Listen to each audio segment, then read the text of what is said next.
Hi, I'm Jessica. I'm the graphic designer at Grams Foundation and just recently took over as social media manager.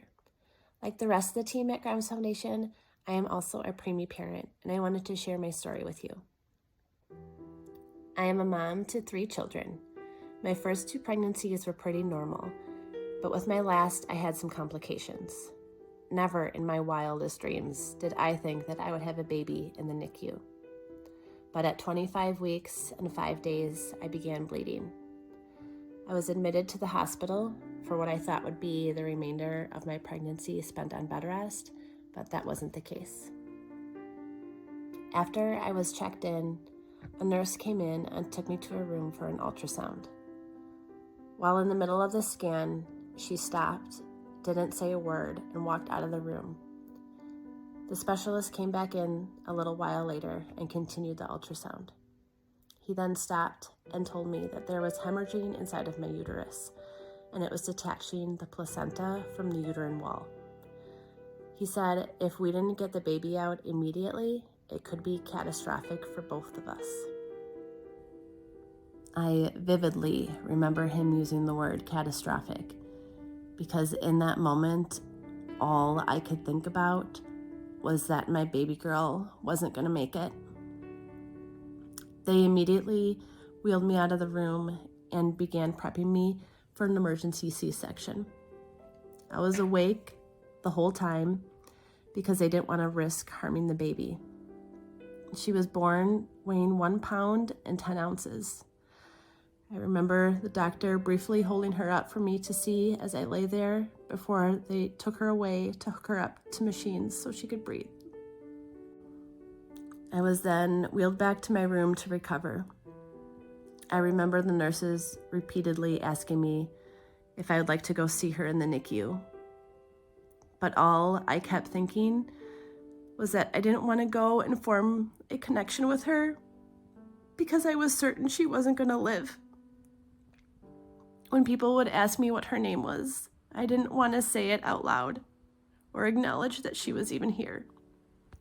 Finally, after 11 days, I was able to hold my daughter for the first time, and that's when I finally formed a connection with her and became more optimistic about her survival.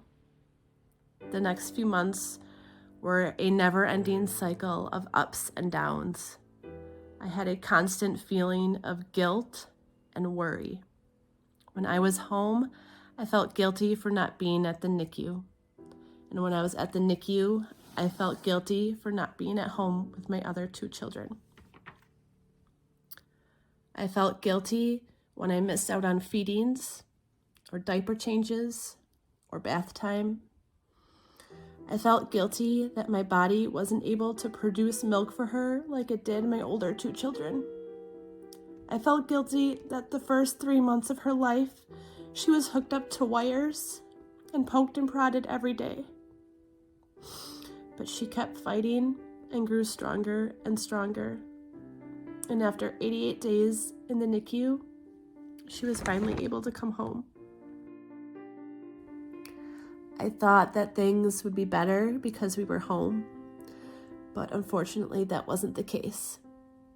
I began to worry about everything, and when 2 of her former NICU roommates ended up with RSV and admitted back to the hospital, I was triggered immensely, and my anxiety continued to grow.